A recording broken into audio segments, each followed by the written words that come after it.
শুক্রবার মানেই কিন্তু স্পেশাল দিন, আর এই স্পেশাল দিনে স্পেশাল কিছু রান্না না করলে তো চলেই না।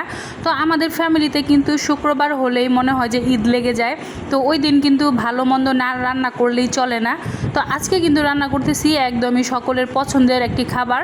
তো হ্যালো এভরিওয়ান, আসসালামু আলাইকুম। যে যেখান থেকে আমার ভিডিওটি দেখছেন আশা করি আপনারা অনেক ভালো আছেন। আলহামদুলিল্লাহ, আল্লাহর রহমতে আমি বেশ ভালো আছি। তো এইখানে আজকে আমি রান্না করতেছি দেশি মুরগি। তো দেশি মুরগিটাকে কিন্তু খুব সুন্দর করে কেটে কুটে ধুয়ে নিয়েছি, আর এটা কিন্তু চামড়া সহ আজকে আমি রান্না করতেছি।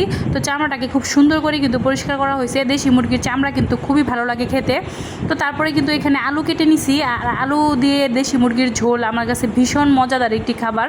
তো সাথে কিন্তু পোলাও রান্না করে নিয়েছি, আর এখানে কিন্তু একটি প্যান বসিয়ে দিয়েছি। প্যান গরম হয়ে গেলে পরিমাণ মতো তেল দিয়ে দিয়েছি। তারপরে কিন্তু এখানে পেঁয়াজ কুচি দিয়ে দিলাম। পেঁয়াজ কুচিটা হালকা ব্রাউন কালার করে ভেজে তারপরে এখানে কিন্তু সকল মশলা দিয়ে দিব।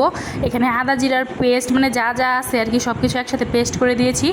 এলাচ, দারচিনি, জিরা, কালো জিরা, তারপরে আপনার শাহি জিরা, মানে সব কিছু একসাথে আমি দিয়ে দিয়েছি এখানে, এতে করে খুব সুন্দর একটা স্মেল বের হয়। তো তারপরে কিন্তু এটাকে ভেজে তারপরে এখানে পরিমাণ মতো সব কিছু দিয়ে দিব, হলুদ, মরিচ, লবণ, অল্প একটু পানি দিয়ে মশলাটাকে খুব ভালোভাবে কষিয়ে নেব। আর কষানো হয়ে গেলে কিন্তু তারপরে এটাকে মানে মশলাটা খুব ভালোভাবে কষাতে হবে 10 থেকে 15 মিনিট টাইম নিয়ে। যত সুন্দর করে কষাবো ততই কিন্তু মুরগির ভিতরে মানে এই মশলাটা খুব ভালোভাবে ঢুকতে পারবে।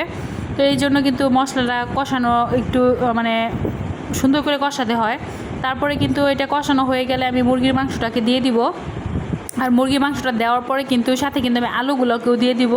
আলুগুলো দেওয়ার পরে কিন্তু খুব ভালোভাবে এটাকে মিক্স করে নেব। মিক্স করতে হবে খুবই সুন্দরভাবে, যেন একদম মুরগির গায়ে গায়ে এই মশলাটা সুন্দরভাবে লেগে যায়, সেই জন্য। তো এখন কিন্তু মশলার সাথে মুরগিটা খুব ভালোভাবে মিক্স করে নিতেছি। তারপরে কিন্তু এটা ঢাকনা দিয়ে ঢেকে দেবো আর খুব ভালোভাবে কষিয়ে নেব।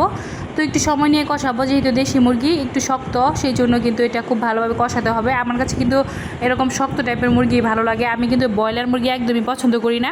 তো ব্রয়লার মুরগিটা না খাওয়াই ভালো, এটা অ্যাভয়েড করাই ভালো, কারণ এটাতে বিভিন্ন ধরনের মানে সমস্যাগ্রস্ত আর কি। তো তারপরে কিন্তু এখানে মানে কষানো কিন্তু হয়ে গিয়েছে মুরগির মাংসটা। এখন কিন্তু আমি পরিমাণ মতো ঝোল দিয়ে দিব এখানে। তো পরিমাণ মতো ঝোল দেওয়ার পরে কিন্তু মুরগির মাংসটা 10-15 মিনিট রান্না করলেই কিন্তু এই তরকারিটা একদমই রেডি হয়ে যাবে। আর এইভাবে রান্না করলে খুবই মজাদার হয়। তো আপনারা কিন্তু মানে এক থালি ভাত অনায়াসে শেষ করে ফেলতে পারবেন। তো এই পর্যায়ে কিন্তু ঝোল দিয়ে দিলাম, এখন ঢাকনা দিয়ে ঢেকে দেবো। তারপরে কিন্তু খুব সুন্দর করে নেড়ে চেড়ে নিতেছি। তো আজকে কিন্তু খাওয়াটা একদম জমবেশ হবে।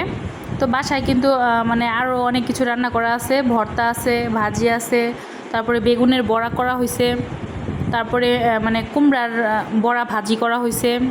যাই হোক, অনেক কিছু রান্না করা হয়ে গেছে। তো আপনার সাথে খালি এই মুরগির রান্নাটাই আমি শেয়ার করলাম আর সব কিছু বলে দিলাম। তো আজকের ভিডিওটি কেমন লাগলো অবশ্যই কমেন্ট করে জানাবেন। আর আজকের মতো এই পর্যন্তই। মুরগির মাংস রান্নাটা আমার একদমই কমপ্লিট, দেখতেই পাচ্ছেন এরকম ঝোলঝোলিতে রাখবো। তো সবাই ভালো থাকবেন, সুস্থ থাকবেন। আল্লাহ হাফেজ।